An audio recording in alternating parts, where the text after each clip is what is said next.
Hello, beautiful, amazing world. You and a new, wonderful individual out there. Today, I would like to speak about structured or semi-structured creativity. When you combine creativity and the ability of pure thinking to our perception of this world, taking as an example the elements, and how the elements have condensed down from more sublime, finer matter. Or, taking as an example, how we as human beings have heat running through the course of our blood. How we are the center of our being, our thinking, our feeling and willing. You need the ego, you need the center, and ennobling it, purifying it so it becomes more like a cosmic ego, a sun ego if you will, where everything you have been packaged down into the physical realm is no longer contained. You have more interest in the world around you and everything and everyone than you have of your own problems and challenges and struggles. When you reach this stage, you do not put struggles and strife on others either.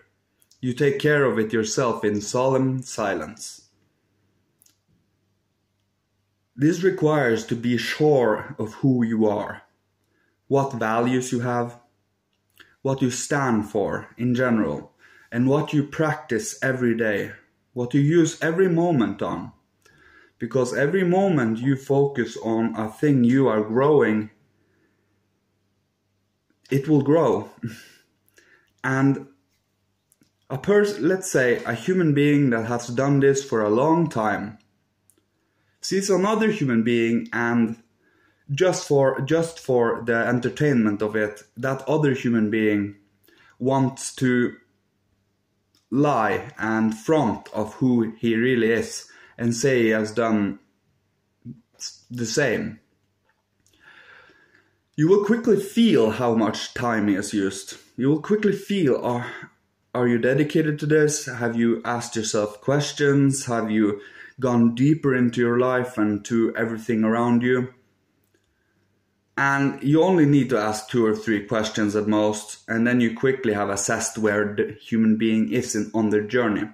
You do not judge ever this person for the journey they're on, but of course you do catch them if they're lying in your face. Especially if it is for some egotistical purposes. To be open, aware, and receptive to what happens right now. You are building kind of a temple in the present moment. This temple is your foundation for everyday life.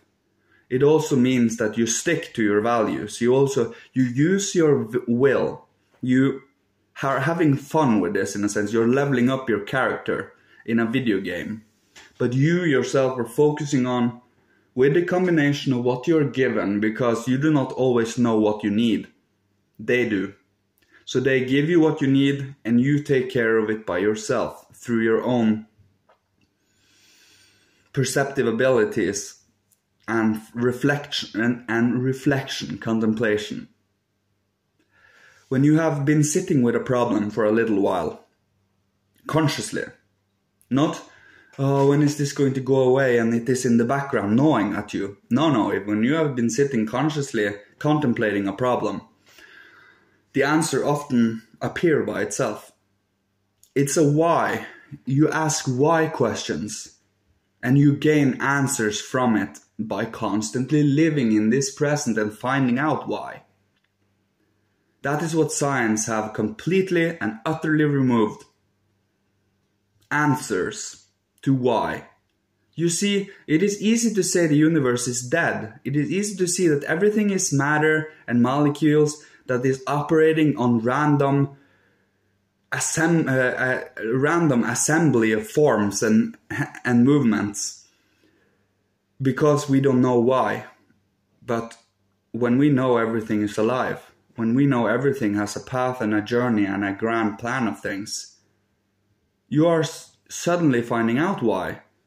Do you know why you suddenly have an urge to express yourself creatively, to be a human being, to feel, to think? No, because it is our nature. It is what the divine gave us as faculties for being and living. We do not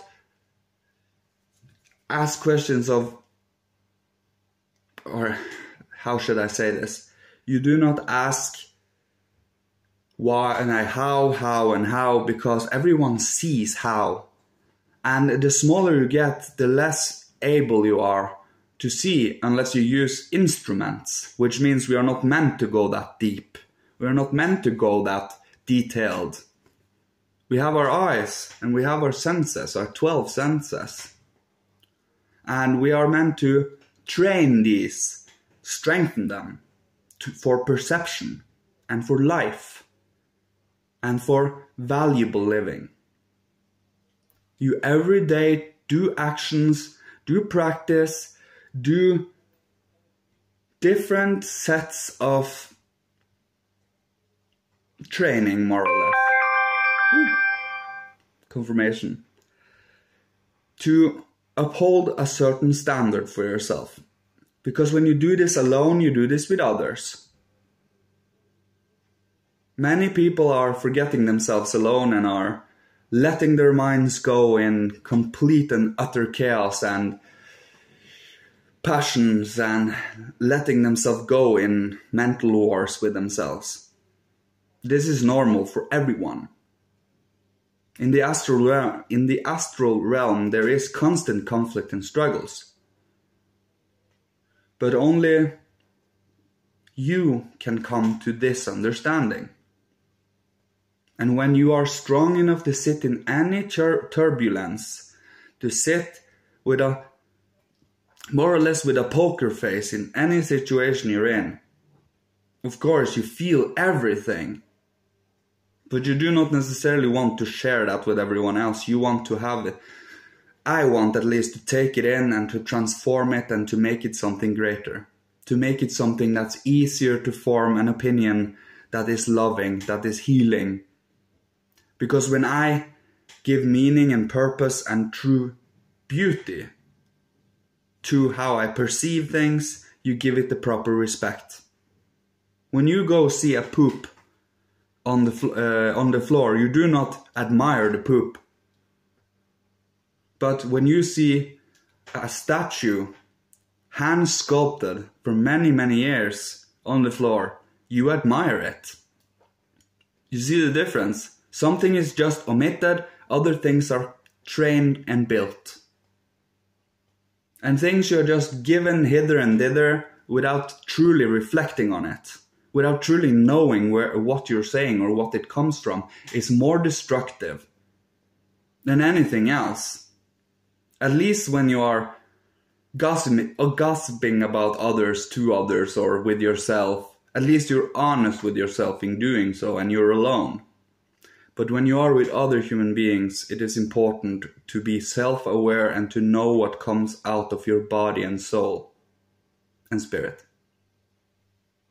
When you do, you feel you want to be an uplifting force instead, as I say every time. When you, it becomes a way of life. It becomes a conscious, active way of life, and you can't let go of it because it is like you were chosen for this, and God be damned if he... No, I don't want to say that. God be blessed if he keep guiding me like this. This life is beautiful. And to be a little creative, to sit in the moment and see what comes, to be awake to your feelings, thinking, willing, your 5 outer senses or 6 outer senses, and you have the 5 outer senses and the 6 and the 7 inner senses. So, yeah, I think this was everything for today. We're a little stuttering and stumbling here and there, but for me, that is just a part of the journey too.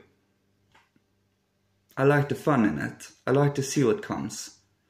And more often than not, it is more uplifting and more constructive than it is destructive.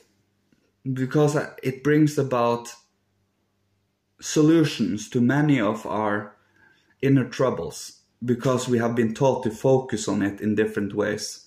But I give you medicine, more or less, for yourself. Your consciousness, your ego, your eye, your focus, your attention is your medicine. When you focus on something, you can be very sure that you cannot consciously do evil without feeling immense physical pain, immense emotional pain in general in your whole body. Of course, if you have cut yourself off from the body, it's pretty easy, but your whole body is still shaking. Yeah, I think this was everything. May the divine guide us all and guide you, beautiful individual, to the path you are looking for and trying to find out for yourself. Love you all. Thank you. Goodbye.